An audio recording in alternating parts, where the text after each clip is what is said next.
Um, okay, and then on my part, I'd like to please keep me short. If I go long, please interrupt me.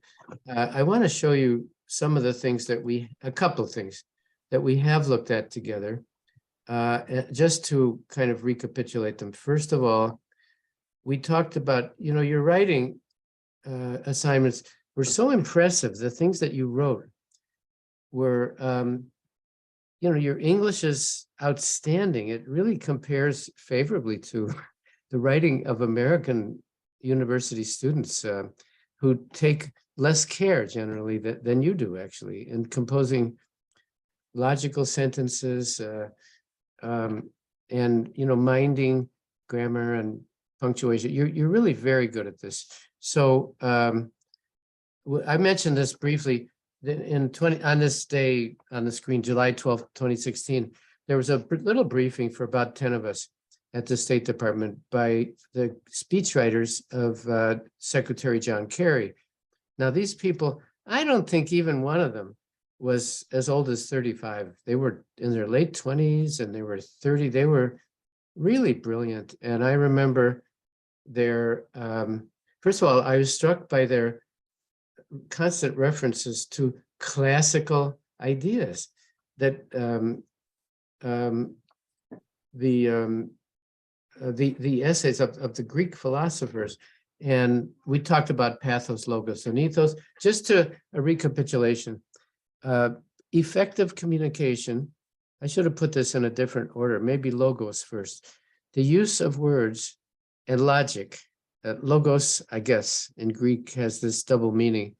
It means words, but it also means logic. The use of words that can create an effective argument. Now, that's the obvious part of writing. Any speaking or writing that you do will have, well, we call it an argument. It will always have an aspect of persuasion. You're wanting to persuade somebody of something. If that is a solid part of your writing or your speech, you can count on having more attention from the recipient of your information. So logos is the obvious thing.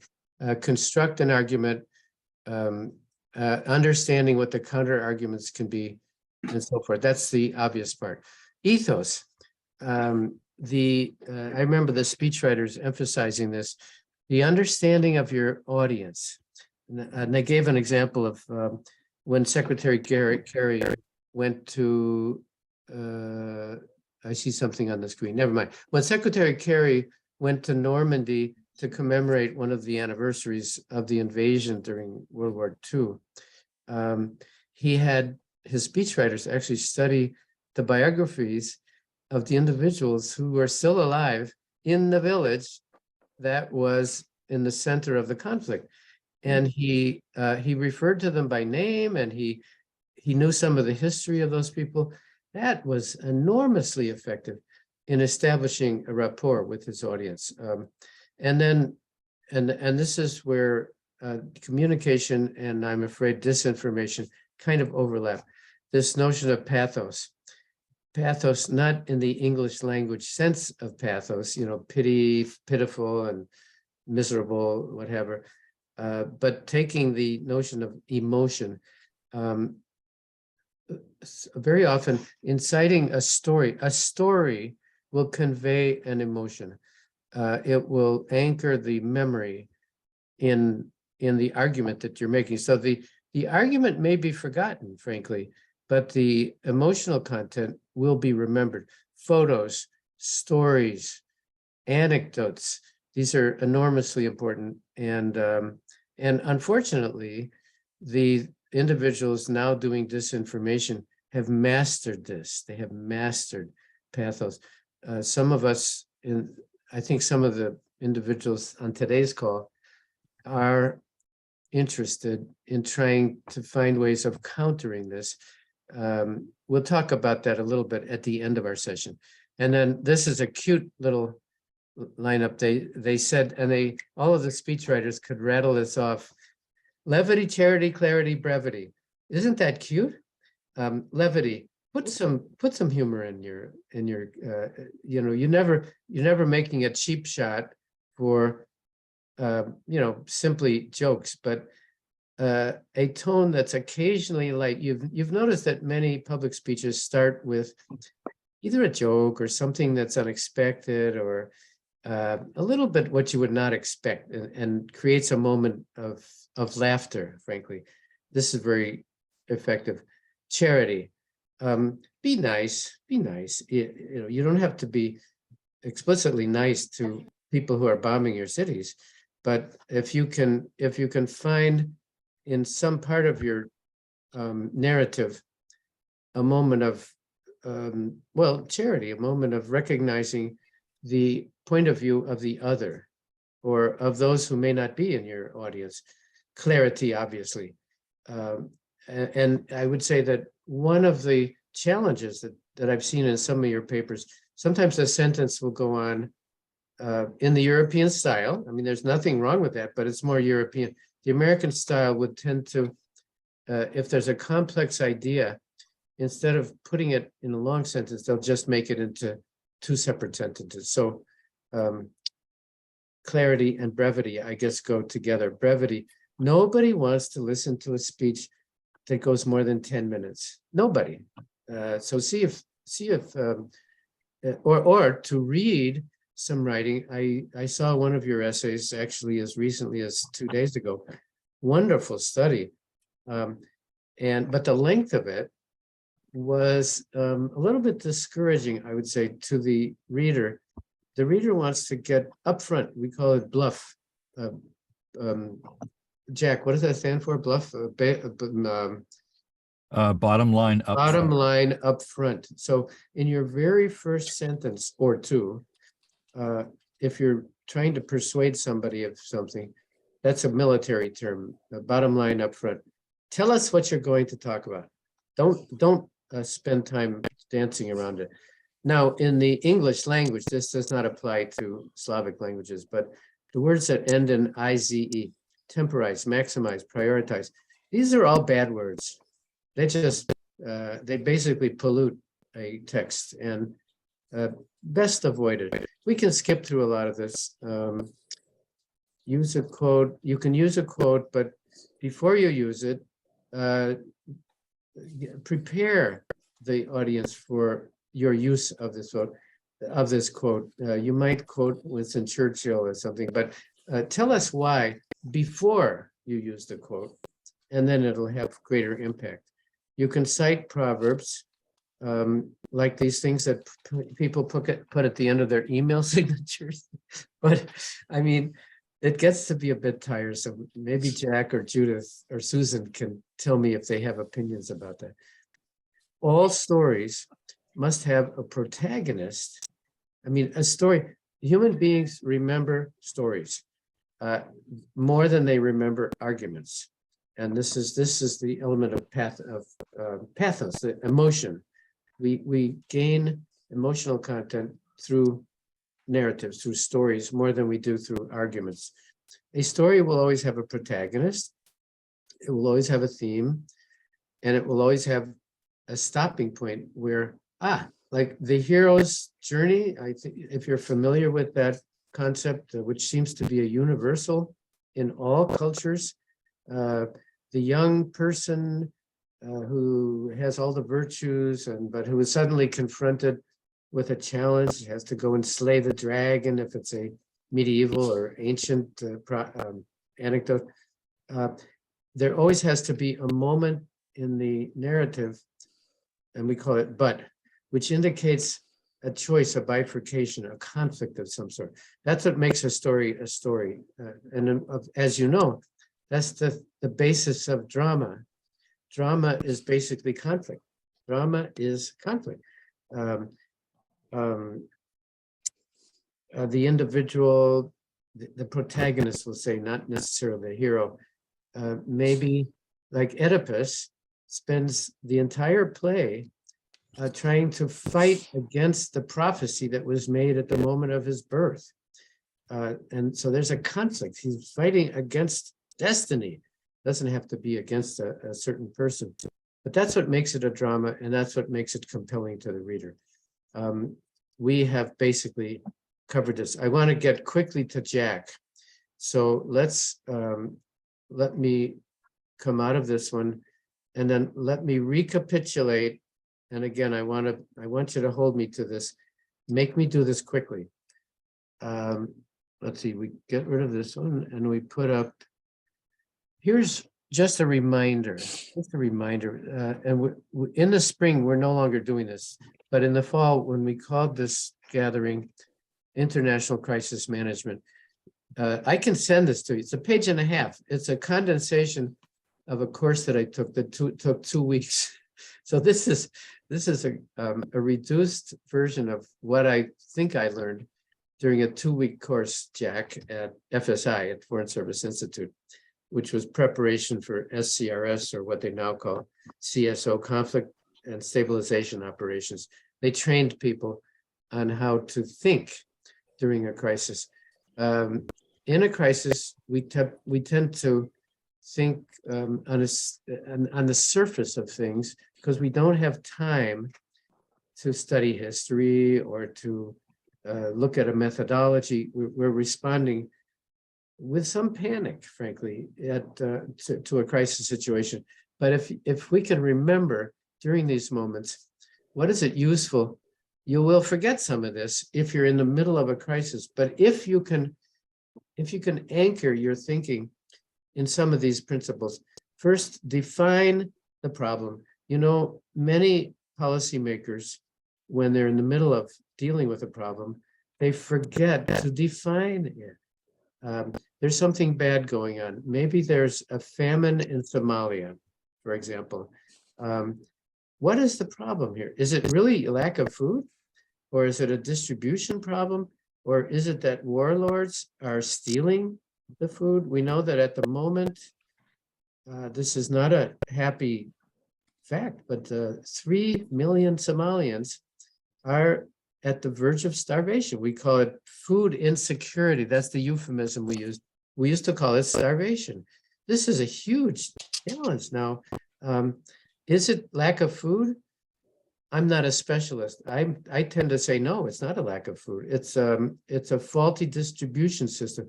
So if you can define your problem, you're more likely to deal with it effectively. What are the conflict drivers? Well, in 1991, the conflict drivers were the warlords in Somalia. I'm making this up as I go along. I mean, it's true, but there was food at the port of Mogadishu, but it wasn't being distributed. It was being stolen by warlords. So the conflict drivers in that case, they were not just people producing food, much of which came from Ukraine, as we know, but it was rather warlords who were disrupting the supply chain. What are the mitigating factors? In a conflict, the mitigating meaning, what are the positive, what are the resources we might have in dealing with an issue? Well, it could be religious leaders, it could be women, it could be effective communication. From the very outset, you have a challenge. Human beings are in a bad situation. How do we assist them? How do we try to get out of this nasty situation? Think first, what are your resources? Don't just think of spending $50 million on Patriot missiles. That's not a mitigating factor. That's a tool used in dealing with a conflict. A mitigating factor, true ongoing things that come from the culture and the population, things that do not require outside intervention, but will help when outside assistance comes. Look at the negatives. What are the grievances of those? Why do warlords become warlords? Because they believe the central system is not meeting, they're failing to meet the needs of the population. Let's see warlords, the good side of warlords. They are warlords, not just from greed and love of people's pain, but maybe they have a genuine grievance. The central government is not doing the job. I'm going to step in and do it. Who are the drivers? We talked about that. conflict drivers, the defining moments in the increase of the conflict. If it's a military conflict, what is the moment that came, which becomes the moment of crisis, the moment when you had no more the option of doing nothing, you had to do something. These are negatives. Positives, social and institutional resilience. I think Ukraine is a marvelous example of this. Social and institutional resilience. You have become the world model for this. Mitigating factors. I tried not to mention the Ukraine conflict, but let's take it just for a moment. A mitigating factor, maybe NATO, that is the ability to get some assistance from outsiders who have a genuine interest. This is not charity, as your leaders have made very clear.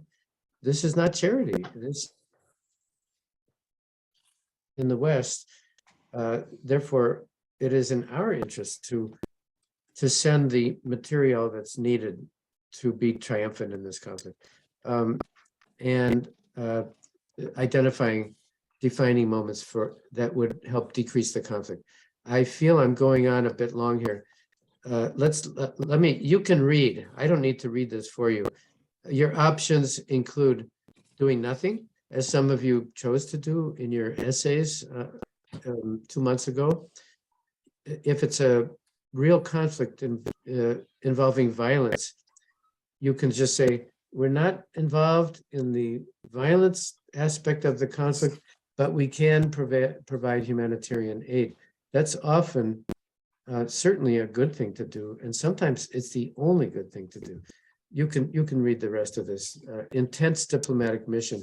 When President Zelensky came to Washington 2 weeks ago, wow, what a fine example of the use of diplomacy and narrative to get on board. We know that some individuals in the US government, in the legislative branch of government, are reluctant to continue at the same level in providing aid. But President Zelensky was masterful in addressing that very issue. I think that's why he came, actually.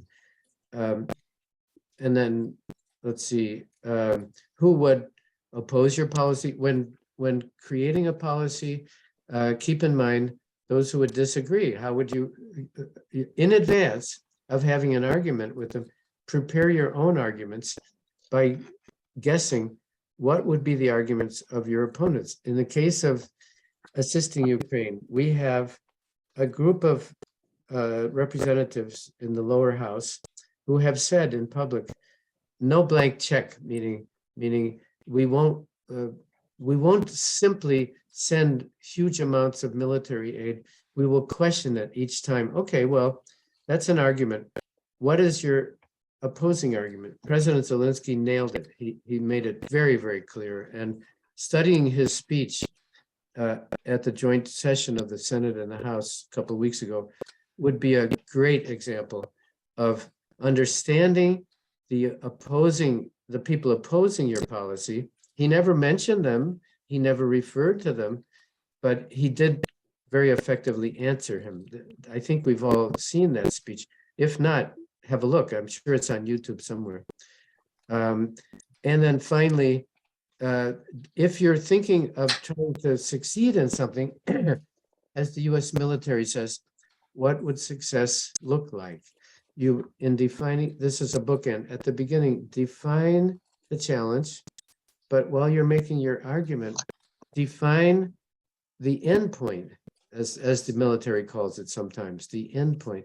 What is it that you want? You cannot promise paradise and happiness for everybody. You have to define with greater precision the endpoint, that your goal. So, and in setting up your goal, also in measuring your success or failure, we talked briefly, let me just, without going through it again, mention the 4 stages. I told you that most American policymakers do not understand this distinction. I think if you can understand it, you are actually thinking more clearly than most American policymakers. Input. To recapitulate the example that I used, we have terrorism in Waziristan province in Pakistan, the northwest province where terrorism thrives. Okay. Input. I put aside $50 million. That's it. Does that solve terrorism? No. It just creates the first step. Output. I used the $50 million to build a factory, an assembly plant for garments, okay? That takes us one step closer to what success would look like. What I'm trying to do is create alternatives for young people, usually young men, who are creating the problem. I've built a factory for garment assembly for the purpose of providing opportunities. Does that succeed in removing terrorism? No, it's just one more step. Then I get to the third step. I have now employed 2,000 employees in this factory. They're getting a salary, and they're going to be more interested in earning a salary than in conducting terrorism. Now we're getting somewhere, but we still have not arrived at the impact stage, which is we now can measure a decrease in the amount of terrorism in terms of how many people hurt and killed.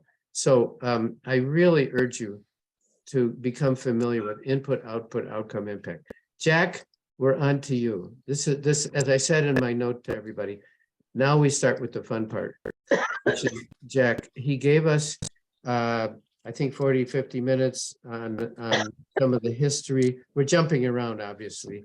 And I should say, during these spring sessions, generally, we will not talk about international conflict crisis management. I want to open this up. Let's talk about China. Let's talk about Argentina. Let's get out of the crisis that we're in and look to wider horizons. That is the purpose of these spring sessions. Jack, we're all yours. How do I? Hi again, everybody. It's nice to see your little tiny faces on my on my computer, but I see that some of you are smiling. Oh, good. Dan, the last time that I was with you, we covered in about a little less than an hour, a bit more than a century of U.S. diplomatic history. We have a little less than an hour now to cover a bit more than a century of the remainder of U.S. diplomatic history. I'll do a really quick review. Dan, if you could advance.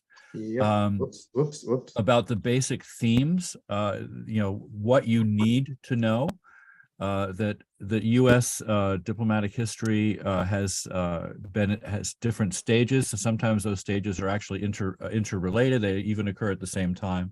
At the very beginning, it was survival. We were very poor, we were very weak, and we engaged in diplomacy in order to better our position against a very difficult world. That survival diplomacy does come into play even at various times, for instance, during world wars. But generally speaking, that period of time is behind us. We then moved to expansion, which was the expansion of our territory and also of our interests, both commercial and political. And that was a period of time from the very beginning of the Republic up through the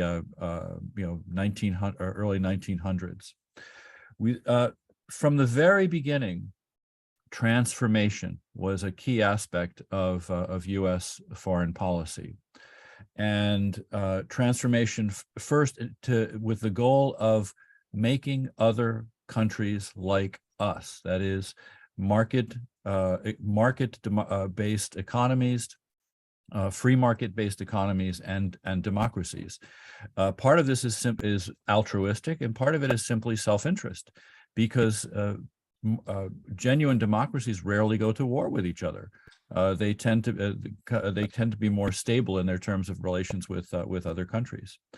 Now, when we were weak and when we were poor, the transformation process was driven. Its tool was example. We were a city on a hill, as we were described. We just tried to prove be an example of good behavior. Not always perfect, but we tried. And then later on, with more direct means, economic development, diplomacy, and yes, even military might. Some basic themes that, oh, it's okay, go ahead. Some basic conflicts in U.S. policy that have already existed. I mentioned this last time, is realism versus idealism. That is, people who have a more hard-nosed view of the world. It's a dangerous, awful place, and we have to use whatever means are necessary to get what we want. Others who say, no, we should use our logic, use our emotions, use our example to change the world around us. Go on, go ahead. And the other great conflict in the U.S. is isolationism versus international engagement. Actually, it was in one of our very first classes, Dan mentioned that it was the German Chancellor Bismarck who said he hated America because America had such an easy geographic location, whereas Germany was surrounded by enemies. The United States had two big oceans to protect it. And there have been a lot of people in our history who have said, let's just stay right here. Yeah. Let's control our immediate vicinity, stick to the Western Hemisphere, and not get involved in international conflicts. This is a great slide, Jack. Those conflicts came to us, and in the form of several world wars, and since then, and so we have then become much more engaged. But you will always hear some people say, "America first, America first. Let's try to take care of our own affairs. Let's not waste money overseas." But others look at these investments as a long-term investment. I don't know if my audio is on. Look at the image to the right. Many countries during a war will use the vulnerable woman as a form. This is pathos. This appeals to the emotions. Most European wars have used images very similar to this. The rape of France by Germany, this sort of thing. I don't know if this type of image is still effective, but it certainly was during the 20th century. These are great slides. Bismarck's words were, "God favors animals, children, and the United States of America." That's funny. Yeah, he did have a sense of humor. So the last time when we left off, we were talking about the tremendous expansion of the United States that occurred after the Spanish-American War at the end of the 1800s. There you see one of my favorite presidents, Teddy Roosevelt.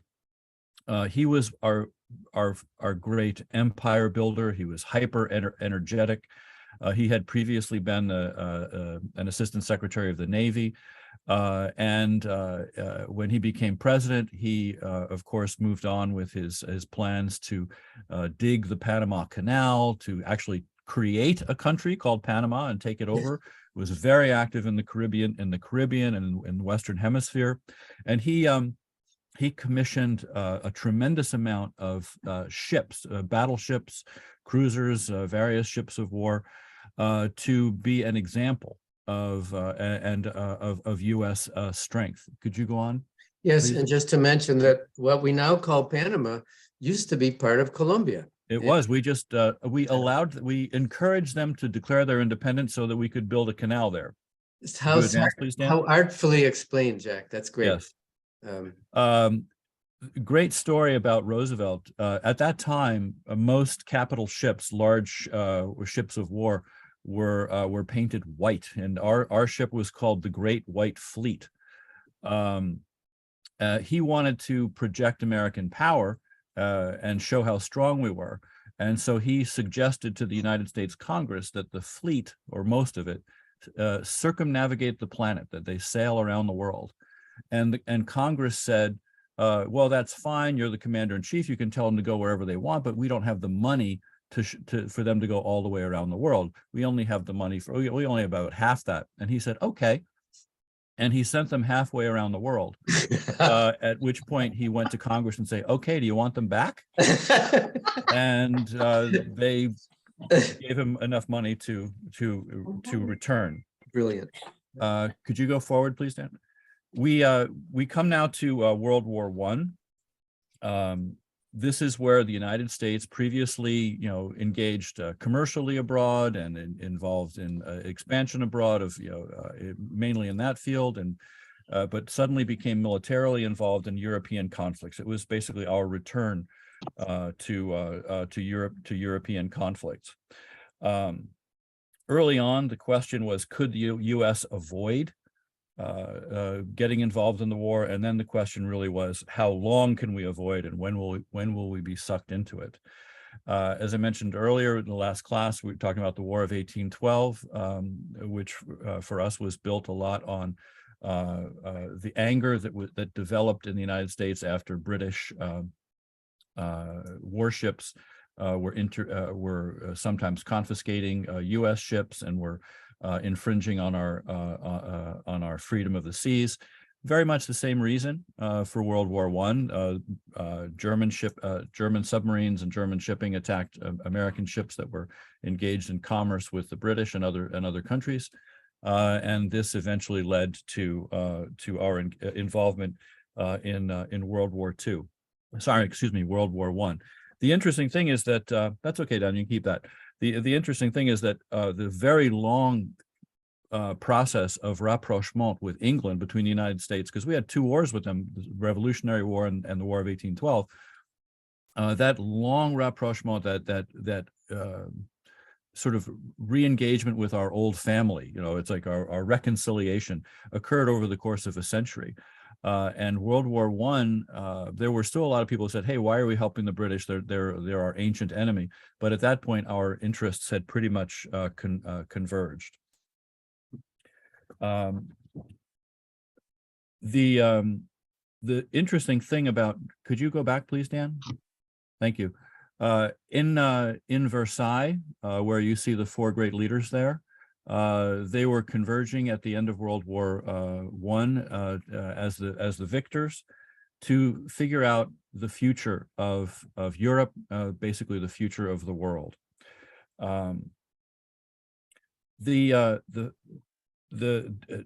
The fascinating thing is that they had allowed nationalism or the creation of new nations to be an ongoing trend. And you'll see in that political cartoon, the leaders looking at a little teeny tiny child crying as they were walking out of their diplomatic negotiations. And Clemenceau says, "Oh, curious, I seem to hear a child weeping." Well, who is that child? That child is the class. This cartoonist was prescient, knew the future, because that little child will become a member of the class of 1940. In other words, the idea, the view of the cartoonist was, by allowing these new nations to form, by allowing by creating this balance of power, which may not have been perfect, and its imperfections would then lead to future conflict. The expectation was there would be another war in another generation, and of course that was in fact fought by the next generation, the class of 19. I've been listening to Timothy Snyder on. He gave a course at Yale last fall. I encourage everybody to go to YouTube and watch these. He refers to this moment also as the decline of empires. Yes. The Russian Empire, the Ottoman Empire. Of course, this became much more the case after World War II, when Britain and France really had to look at reducing their numbers of colonies. But that's another aspect. The breakup of empires is also a theme in Versailles. Yes, and you keep it there, please, Dan. There was one disconcerting, speaking as a former professional diplomat, during this period, there was a rather disconcerting trend that had always been around, but it certainly started snowballing here. Presidents began bypassing both the State Department and Congress in foreign policy. They often used special envoys. Wilson used a fellow named Edward House, Colonel House. Later on, Franklin Delano Roosevelt used Harry Hopkins, Nixon used Kissinger, et cetera. These channels of communication had the advantage of being very direct and very quick, but they did not help build consensus within the government.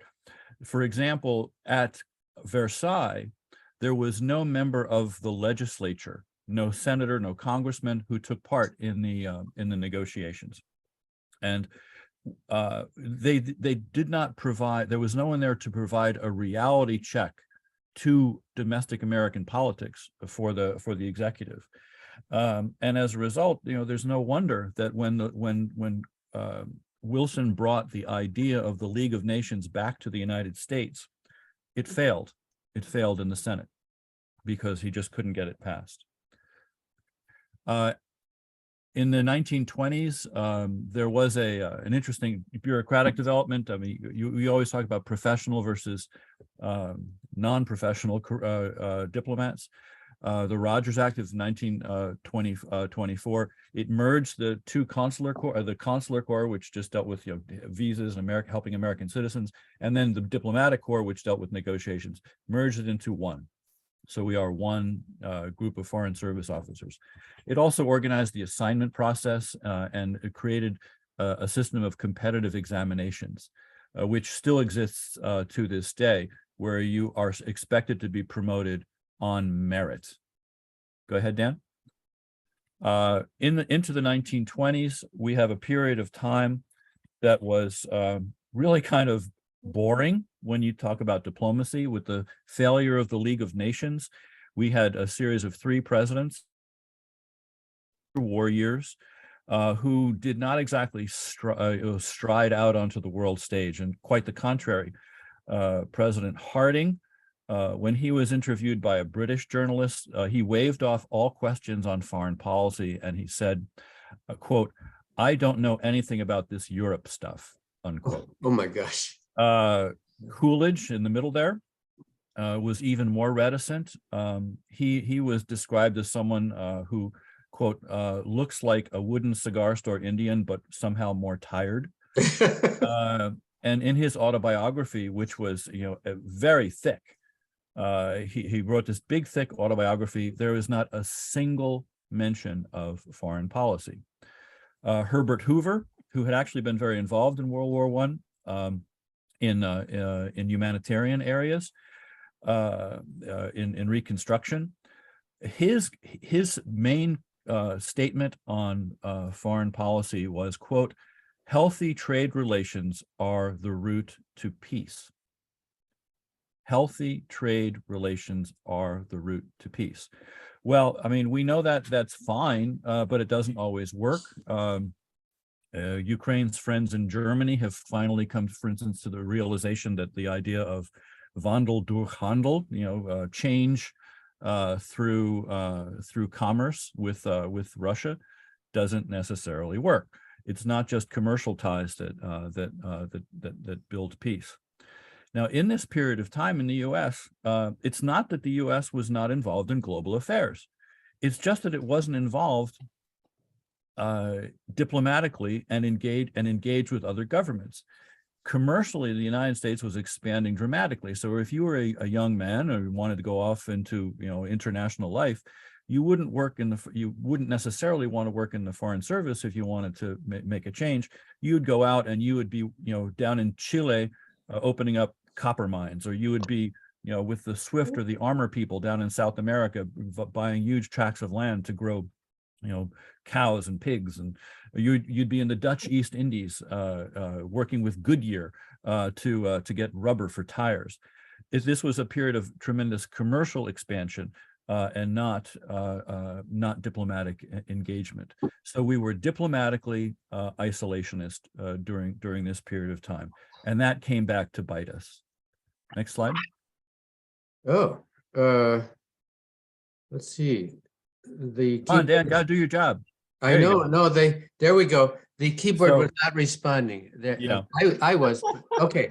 Now, In the period like 1925 to 1929, if you were to combine the industrial production of the United States, Japan, and all of Europe, so imagine the United States, Japan, all of Europe, the US controlled half of that amount. That's how big we were at that time in relation to the industrial might of the rest of the world. But because of our lack of diplomatic engagement, while we were involved very much economically worldwide, we allowed other problems to grow. The Japanese came up with the idea of creating what they called the Asian co-prosperity sphere, which began with economic and then later quickly military expansion. And of course, Germany first developed its idea of Lebensraum, which was taking over areas of Europe that had Germanic populations in them. And then moving on with their own attacks on neutral countries and their expansion.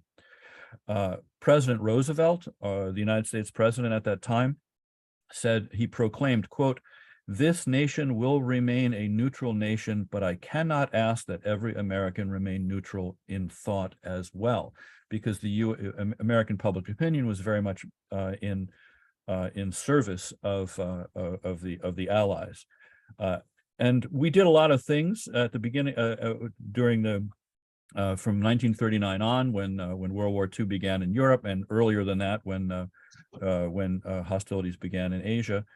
For instance, our trade with Canada, which was then a British dominion, rose dramatically by almost 5 times.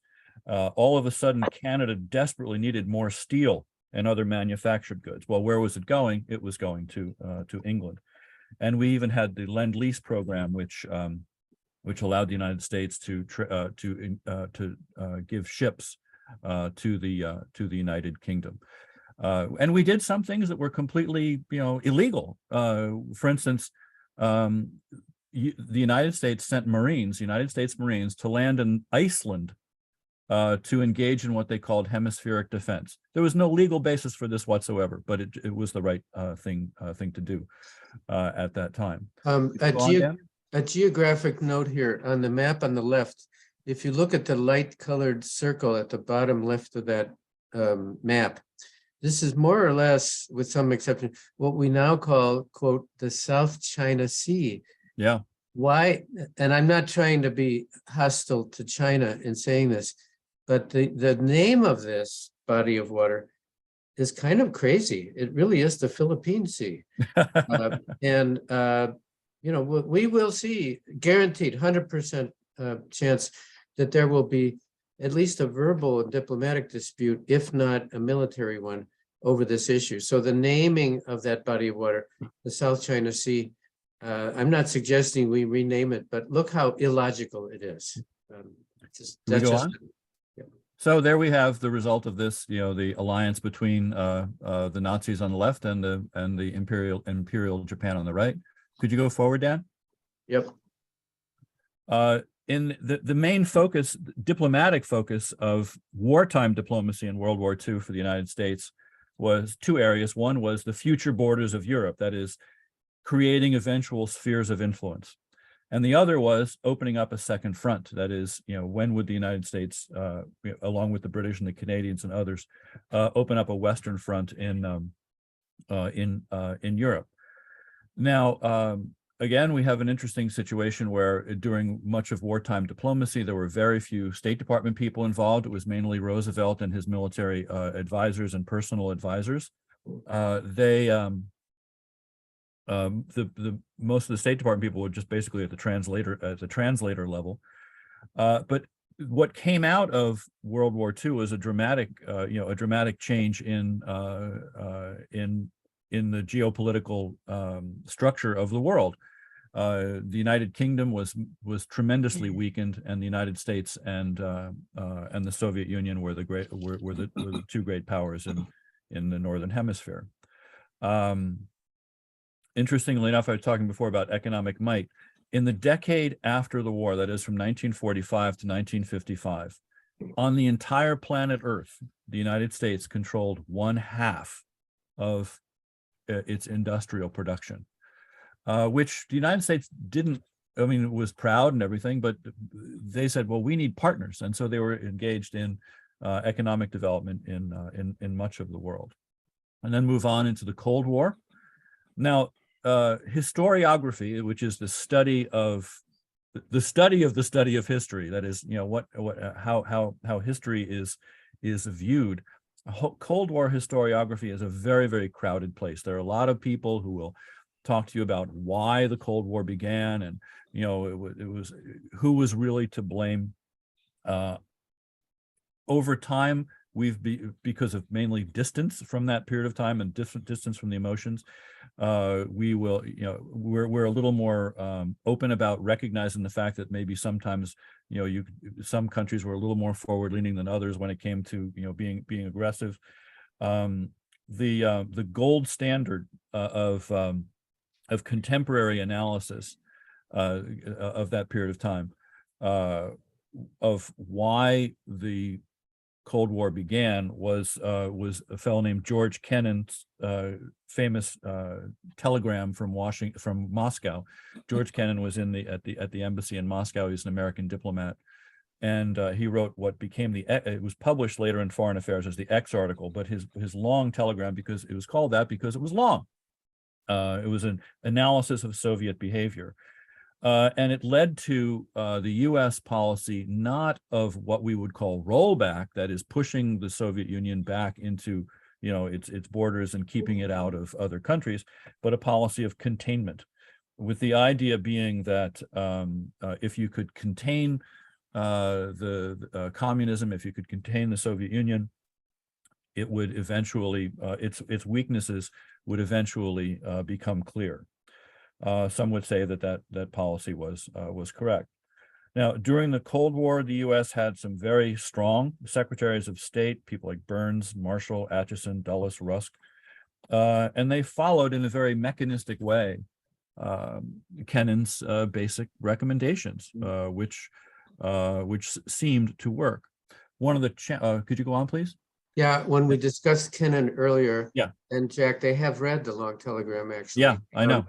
When I discussed Kennan, I was mainly referring to the John Lewis Gaddis biography, which had him kind of in the middle between being a hawk and a dove.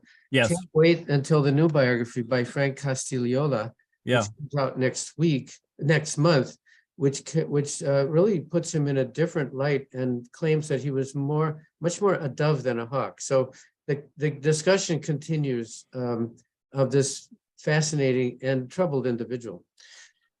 So in this period of time, you see the creation of a bipolar world.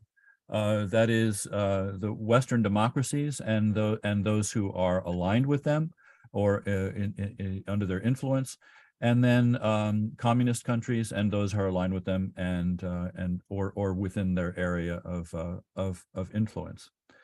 It was two different countries, mainly the U.S. and the Soviet Union, in a win-lose environment. Could you go on? At that period of time, our lives we were all kind of under the umbrella of what was called mutually assured destruction, or MAD, which was in fact MAD. The idea being that no country, that there would somehow be a balance of power between two countries that could blow up the entire planet. But what happened was that often there were proxy wars and national conflicts, not at the global level, but at the regional level, that took many lives. Could you go on, Dan? We always seemed to be fighting in various places that no one had ever heard of, because we didn't want to fight each other directly. Could you go on, Dan? Now, one of my old professors in college, a lady named Jean Kirkpatrick, who eventually became our ambassador to the United Nations, her idea was that we can't support communism, but we have to make alliances with anyone who fights communism, even if we don't like them. So we at that time became very close to a bunch of fascists and nasty people in Europe and Africa and Latin America, from the Greek colonels to the Pinochets to the Batistas to the et ceteras to the et ceteras. Her idea was that communism cannot evolve, fascism can. You can go from fascism to democracy, but you can't go from vice versa. Well, in the end, she was actually wrong. Domestically in the U.S. at that time, there was a lot of back and forth between people who called themselves conservatives and people who called themselves liberals. There were a lot of attacks on the State Department. Senator Joe McCarthy led a bunch of hearings on Capitol Hill, saying that the State Department was filled with a bunch of communists and such, which it wasn't. I think there may have been one. These were mainly people who were isolationists who were battling against the idea of international engagement. Could you go on, Dan? So we're engaged in a bunch of horrible wars, proxy wars. Here we have the American president meeting his Vietnamese counterpart, and we have Vietnam, which was almost a decade long, and during which the United States came out with what? Not much. At that time, just as an aside, that's okay, go on. There was the Foreign Service Act of 1980, which changed the way we work as diplomats. We were put into little cones, political, economic, consular management, or public diplomacy. Dan was public diplomacy. We also had our ranks changed to be similar to military ranks. I don't know why. When I was a young officer, I actually arrived on a ship, and a Navy ship, and they pipe you on based on your rank, and I got one little blow of my whistle because I was the equivalent of a junior ensign. And then we were also allowed to get danger pay if we were in danger places. And I've been shot at in 4 different countries, and I've never gotten any money. So I don't know why that section of the. But now we have so many diplomats who work in posts that we otherwise would have closed down.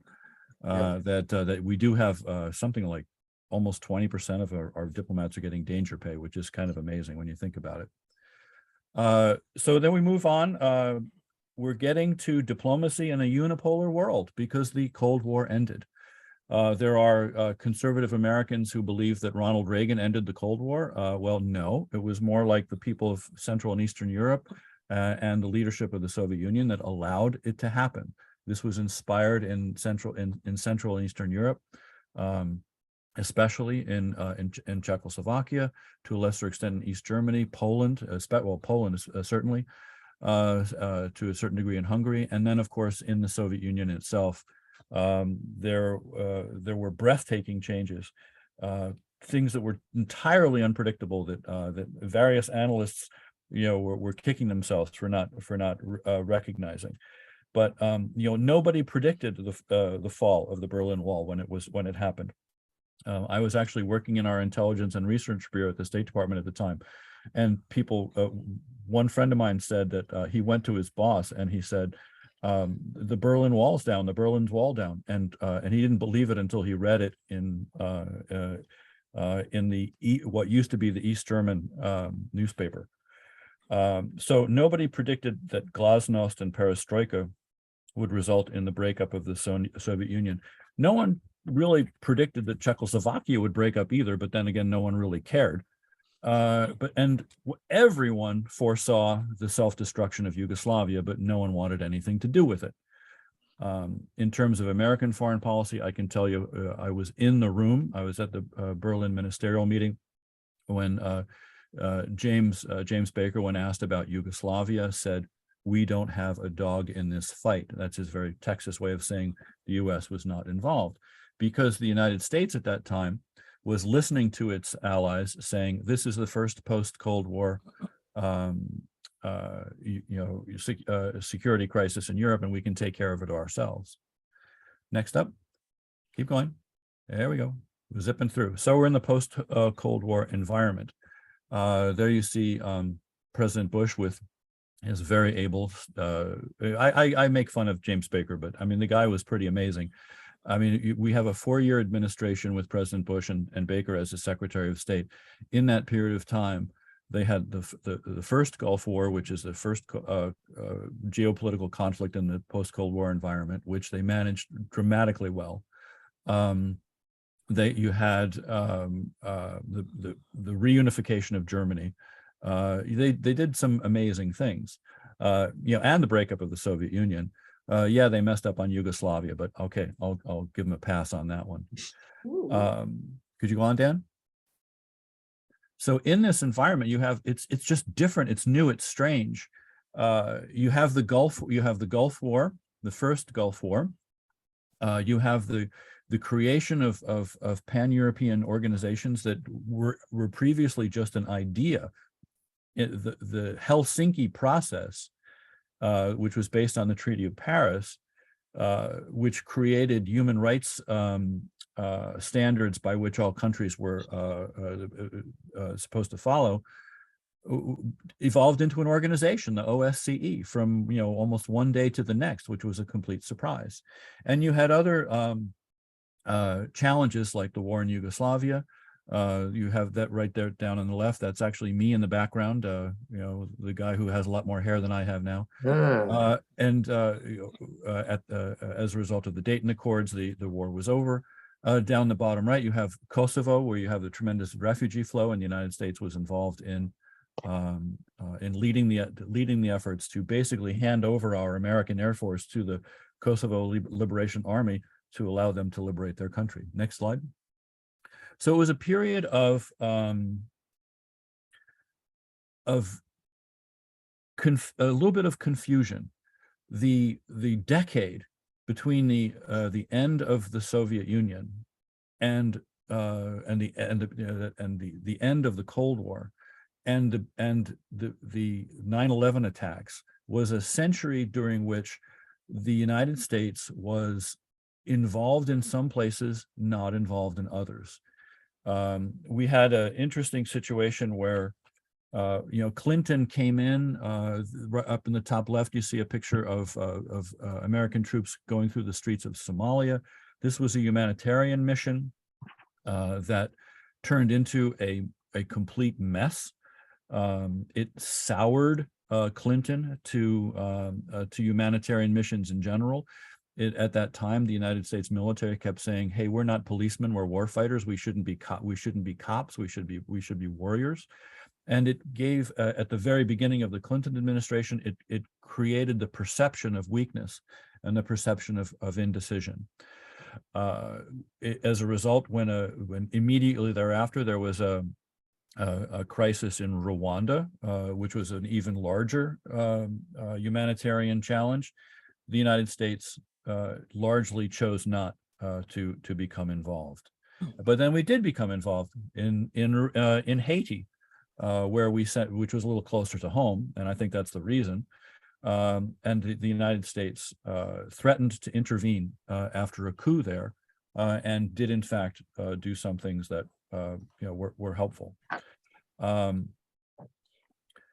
The Clinton administration was involved in what it called they love to put titles on things. They called it a doctrine of enlargement, which was to expand market economies, expand democracies through across the globe.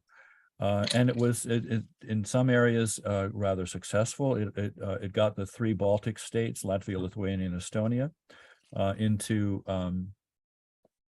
NATO. It was involved in the Good Friday Accords, led the Good Friday Accords negotiations, which resulted in a peace deal in Northern Ireland, which had been lacking for a century. My personal impression working with the Clinton administration at this time, and then with the Bush administration before that, is that the one difference in style, when it comes to foreign policy, between Democrats and Republicans is that Democrats love to use logic. They love to explain the logic of their positions, and they will expect others to agree with them and do what we want them to do if they agree with our logic. That doesn't always apply in the real world. Republicans, however, tend to focus more on the logic of power. And I've seen that when I've been a note taker in meetings with everyone from Bill Clinton to Dick Cheney and George Bush. It's just striking how different people with different backgrounds can approach problems in very, very different ways. During this period of time, again, this sort of odd decade between the end of the Cold War and 9/11, people in the U.S. would often say, okay, we have world peace, everything's great, and we have a peace dividend. We're going to be able to spend more money on things like, improving our Social Security and our medical care. We don't have to get involved overseas. During this period of time, also, our military expenditures went down, and our expenditures in foreign policy in general also went down. Then what happened? You have that. That is a photo taken from space. It was an American astronaut flying over New York on 9/11. That's southern Manhattan, where that smoke is coming from, and that's how that is the effect of the attacks on the Twin Towers.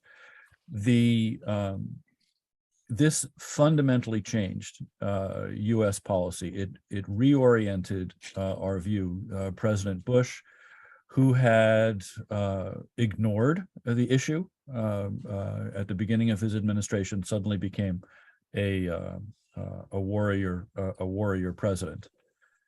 Go on. Oh, yeah, there he is. That's actually him, a fellow named Andy Card, who is his advisor, telling George Bush, New York's been attacked. What was the result? A tremendous U.S. military involvement, first in first in Afghanistan, and then quite lamentably in Iraq, which was driven largely by, not necessarily by our president, but by our vice president, who is sitting there in his wheelchair. Looks a little like Dr. Strangelove. But anyway, in that event, so changed domestic security policy and international diplomacy and our posture worldwide in terms of expense and in terms of focus, that what was previously a laser focus on the Soviet Union during the Cold War now became a laser focus on what during the global war on terror? Well, was it ISIS? Was it the Taliban? Was it Al-Qaeda? Was it Saddam Hussein? Much confusion, and we are still recuperating from some of the decisions that were made at that time. The other couple of weeks ago, I looked at the State Department page on their webpage on officially recognized terrorist groups, and this is a big deal. Any group that wants to receive financial aid has to prove that they have no links with terrorism. The list is very long now. There must be at least 50 or 70 of them, and it's a big deal when the U.S. government decides to put the word terrorist linked with a group. And it's, as Jack implies, at 9/11, we were looking at 4 or 5. Now we're looking at about 50 or 60. Yeah, I mean, just on a personal level, I'll just give you an example of how some of these decisions affect the lives of people. You can't get a visa to come to the United States if you are now or have ever been a member of a terrorist organization. Okay, so let's give you an example. You were born in Iran. You came of age during the Iran-Iraq War, and you were drafted, and you were 18 years old, and they put you in the IRGC, the Revolutionary Guard Corps. and you fought for 2 years, you survived somehow, you got out, you went overseas, you got an education, you became an engineer, you're living in Switzerland now, and your company says, oh, we'd like you to go to the United States for a conference. Oh, go down to the embassy and get a visa. And you say, military service, yes, I was in the IRGC from such and such a date to such and such a date. And if you had made that application 5-10 years ago, they'd say, oh, okay, well, you fulfilled your military service because that's what you have to do when you're drafted. Okay, come to America, and you come to your conference and you have meetings and you do your work, and then you go back to Switzerland. And a couple of years later, you reapply. Well, in the meantime, the IRGC has been declared a terrorist organization, and you can no longer come to the United States. What is the sense of that? Well, there's not a lot of discretion. Because someone who's a consular officer sitting at a window interviewing someone can say, I know this doesn't make sense. I know this is inconsistent, but the rules have changed. I'm sorry. Yep. Dan, I will, in a sense, open discussion with you when it comes to Obama foreign policy. I think that I have my frustrations with it. It was, things like his Cairo speech where he talks about democracy, which helped to inspire the various changes that occurred in Northern Africa and the Middle East, during his administration, but then were not followed up on. What's your take? My take is that we probably shouldn't, but when we think of Obama foreign policy, the first thing that comes to mind is the red line, which he established for, it was Syria. And he said, if President Assad ever even thinks of using chemical weapons on his own people, that's a red line, meaning the United States is guaranteeing an intervention, and then famously, nothing happened. Many have seen that as a weakness in President Obama. I would just like to remind this group, without making my own judgment, that the reason Obama resisted all international military engagements seems to have come from Reinhold Niebuhr, the irony of American history. We've talked about Niebuhr before. He was a religious leader from, I think, Minnesota, maybe. His name sounds German, but he was 100% American, like Jack, who's 100% American. And that book, The Irony of American History, Obama has said publicly, this was his basis for his decision-making, famously saying, don't do stupid shit, which is sometimes called don't do stupid stuff. And he was very resistant to engagement. And I'm not going to judge this. It certainly had a consistency. It was predictable. It was known to people that Obama believed that interventions in conflicts overseas more often led to misery than to happiness. Let history judge. But that's, in a nutshell, that's how Americans generally think of Obama. Yeah, I mean, I think that the two phrases that I kept hearing over and over again in the Obama administration was "make no mistake." Like they would always say that at the beginning of every statement. Make no mistake. Well, it's like you're giving a lecture. Most people don't like to be lectured at. This is a matter of style. But the other phrase, which I think was a bit more dangerous, was the one that we would hear all the time: "This will not stand." Yeah. Well, often it did. I'm sorry, it did stand. Yes. It stayed that way, as in the case of the red line in Syria. If your actions do not match your rhetoric, you will lose credibility, obviously. Yeah. Then we had our dear leader, Mr. Trump. What can I say? I mean, we're talking about 4 years of unpredictability, very much the personification of, I mean, the driven by his personality. He reneged on several prior international commitments, from the Paris Accords to the Iran nuclear deal, you name it. and he upended diplomatic conventions. He basically ignored completely the State Department and embraced despots and strongmen and angered allies. That is, I thought that picture down in the bottom left of him with world leaders. Yeah. I swear I thought it was photoshopped the first time that I saw it, but it was in fact quite real. Yeah.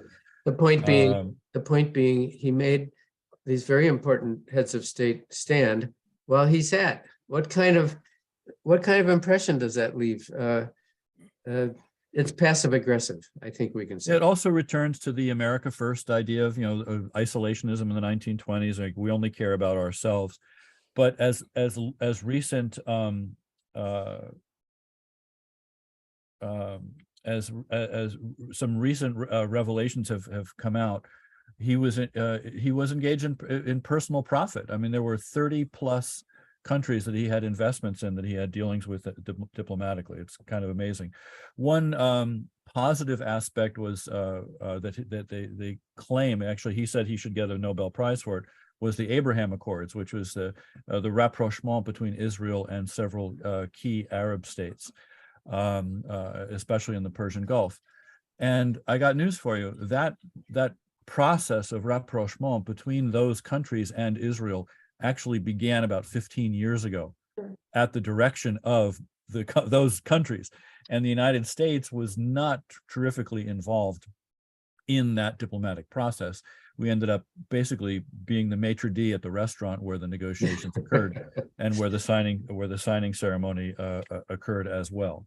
There were also private investments in the Trump family that benefited from the Abraham Accords. I will leave it at that. Yeah. This was not altruism entirely that led to those accords. And I'll just say, just on a personal level, well, I won't say it actually.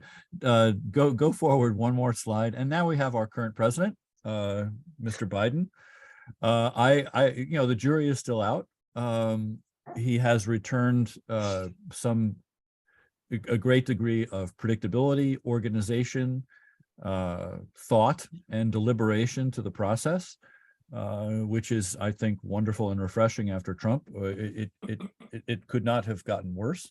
It can only have gotten better, and it got given the professionals and the people who are experts who have been appointed. It's very refreshing, but it's very reliable and consistent. Here in the U.S., when I was a kid, there were two different things. One was politics and one was government. Politics would happen every 4 years, and then government would happen in between those times. And now it's like politics is a 24-hour thing. People are always yelling at each other, but the current government is in fact governing and getting the job done, which is I think very refreshing. Jack, absolutely marvelous. You call it U.S. diplomatic history. In fact, it's history. And what a wonderful summary, really. Open now to discussion, reflections, feedback.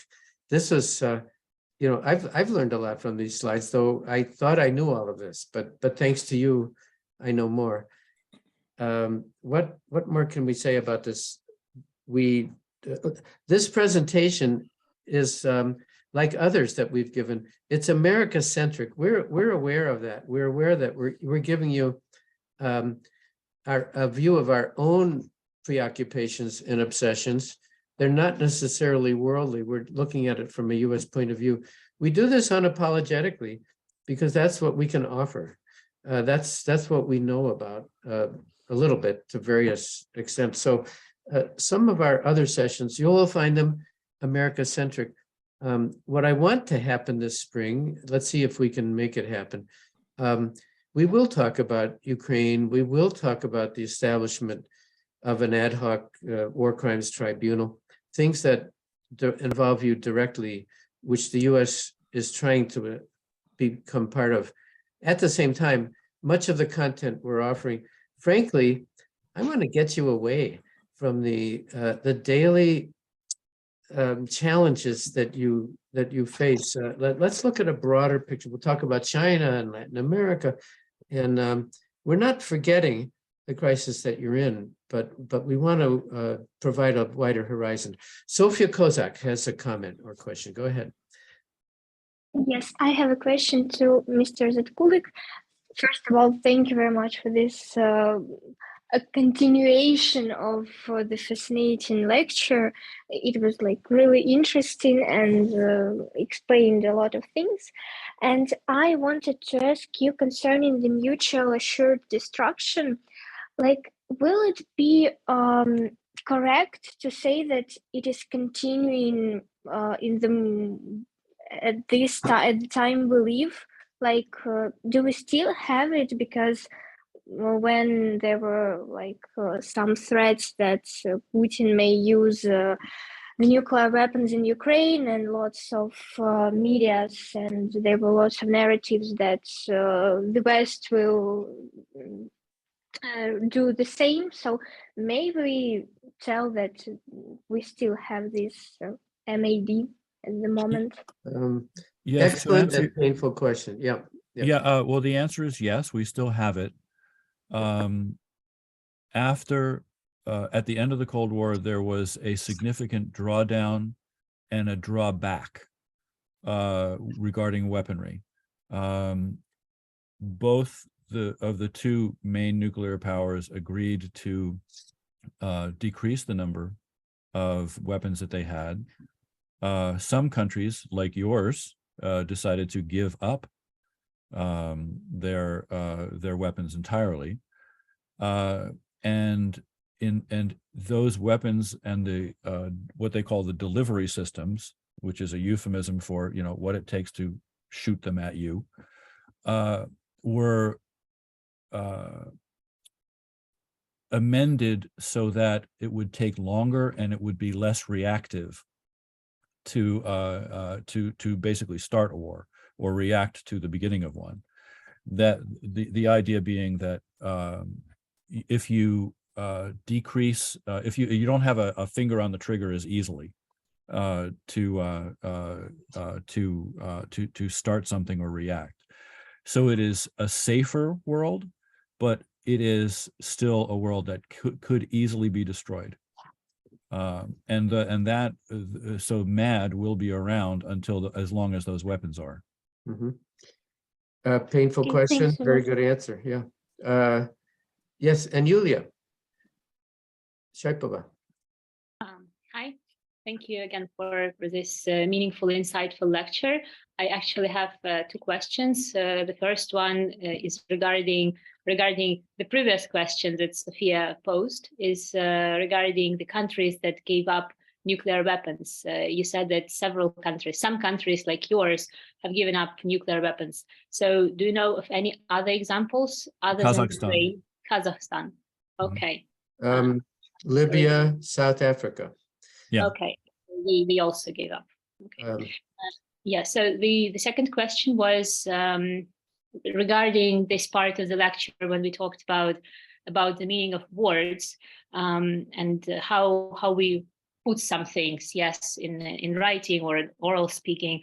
And this was about the thing that Obama said in 2014 when Russia attempted annexation of Crimea. And he said that Russia has to pay its price. So basically what this means is that principles of the international law that were violated has to be, just duly paid. Does this mean that they are on sale, that you can just do whatever you want and just pay somehow for it? Yeah. Yeah. At that time, the U.S. did not consider itself to be in a position and did not think that it had partners who were ready in your country to engage in anything more than the economic and sanctions that were imposed on Russia. Those sanctions were not as impressive and not as powerful as they could have been, and they didn't really do much good. Yeah, it's as simple as that. Which makes me think we really should have a session on sanctions, because the record of success of sanctions is very low. It's very unfavorable. We Yeah, think I'll just add, in sanctions in general, I agree with you, Dan, are not very effective. The one example in history was Rhodesia, Zimbabwe, because sanctions were put on the sale of chromium, and it almost bankrupted what was then called Rhodesia before it became Zimbabwe. And the only reason for that is because there were other sources of chromium in the world. But there aren't many examples of sanctions actually changing behavior. we have plenty of examples of sanctions not changing behavior. I think Cuba is the one that first comes to mind. The United States government has had sanctions on Cuba for its regime for something like 60 years. And it has impoverished Cuba. It has put stress on Cuba. It has not changed the performance and the behavior of the regimes. Yulia, something more, another thought? Yeah, just a quick reflection to the sanctions not working properly. I think that it's just hard to measure the direct impact of sanctions, because it's a very long-term story, and it's in many aspects it's covered, right? So you can't say that it was exactly the sanctions or something. You just see the economic situation deteriorating, and whether it can or cannot change the situation dramatically can be, of course, disputed, but it adds to the opportunity, for example, of Russia to continue the war, right? For example, to buy more weapons. Now we get like 100 missiles once in 2 weeks, but perhaps if the sanctions were not imposed, we would get 100 missiles each day or something like that. Very good point. The ideal of sanctions is to put pressure on a regime to make it fail, so that the people of that country will question or possibly even impose or create regime change. Now, there are very few examples of that actually working. That's the idea of it. And when this thing we call targeted sanctions, don't punish the people, punish those who are the troublemakers. Unfortunately, in the case of Russia, in 2014, the EU and the US imposed sanctions, but they were not really hurtful sanctions. And the Biden administration has used them as a gradation, a gradual progression, so as to always keep some in reserve, so that we can use them as a threat. Don't use them all at the same time. Again, the idea being, let's try to change Russian public opinion. My personal impression is that has not succeeded. I don't see profound change. I see Russian citizens individually running away from Russia, not wanting to be involved, but the level of open disagreement or any disagreement with what the Kremlin is doing, I think is negligible. It's really, really a difficult thing. We think of sanctions as a tool of so-called hard power meaning military intervention, economic sanctions, and there may be a few other tools, but the toolbox is not large for so-called hard power. Hard power tends to be only deployed when everything else has been exhausted. Diplomacy has failed, discussion has failed, motivational speaking didn't work. And when you've got to that point of actual conflict, you know that the outcome will not be a happy one for most people involved in the conflict. So, Yulia, you've given me some homework. I'm going to try to find somebody, I don't have anybody in mind, who can really tell us the up and the downsides of sanctions, because, again, the toolkit of hard power instruments is not large. It's basically military and economic. Now, Jack, again, with extreme thanks, let me mention to the group just some thoughts about how we go forward. There were 12 people here present today. That's fine. I mean, I think, and I'm very happy to ask very highly placed people to share their thoughts with you, and I'm going to do so. But frankly, I'll have to keep track. You have no obligations here. It's not, you're not betraying an agreement if you have to drop out a few times or if you have to drop out entirely from this session. I would say, if you have colleagues and friends who want to join, they're extremely welcome. I'm not using numbers as a standard of success in what we're doing. I think we have some brilliant people in this group. I know we do. So that's fine. I will have to kind of keep track as participation increases or decreases. I cannot ask David Sheffer, who's our leading expert on war crimes tribunals. He has agreed in principle to talk with us. And I'm glad to make that happen. I just understand, I'm not asking you to solve an issue, but if we have a minimum of 10, then we're comfortable. And if we go below that, we may have to rethink that. So invite others if you want, or if you're in touch with those who joined us in the fall, I leave that up to you to encourage them. Next week, we'll have Luke Coffey. Now, Luke Coffey's name came to me at a time in November when a delegation from Ukrainian parliament came to Washington seeking support for the creation of an ad hoc war crimes tribunal. Generally speaking, as I said, I want the horizon to broaden now. I want it to go beyond Ukraine, even beyond Europe. But I think the one useful exception to that will be the creation of a war crimes tribunal. How can it come about? What is needed? What is the mechanism? These are very complicated things. You can't just say, we're going to have a war crimes tribunal. It has to go through the EU or through the UN. It has to be done through a voting process. You would need a majority of votes in the UN General Assembly that would direct a request to Secretary General Guterres. It's a complicated process. I think we're all interested. How do you create one of these things? Jack is very knowledgeable, I think, about how it was done in the Balkans. These are ad hoc because the ICTY the ICTY, right. Which was focused on Yugoslavia, was based on the model of the previous tribunal regarding Rwanda and Burundi. Right. And David now we Sheffer. have the ICC in The Hague, which can also be used for this purpose. Even when we were setting up the ICTY, which was focused exclusively on the former Yugoslavia, not even all of the former Yugoslavia, we still ran into problems from the Russians and the Chinese in the Perm 5 and in the UN, because they thought of it as being invasive or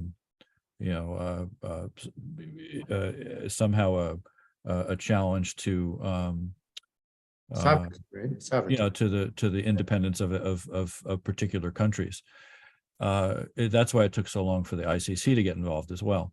But but I don't know how you could do it in the UN context if you've got Russia and also China in the Perm 5. Not the Security Council, no, the General Assembly. General Assembly that's why the General Assembly is very valuable, in which case you have a lot of countries who don't know which way to go.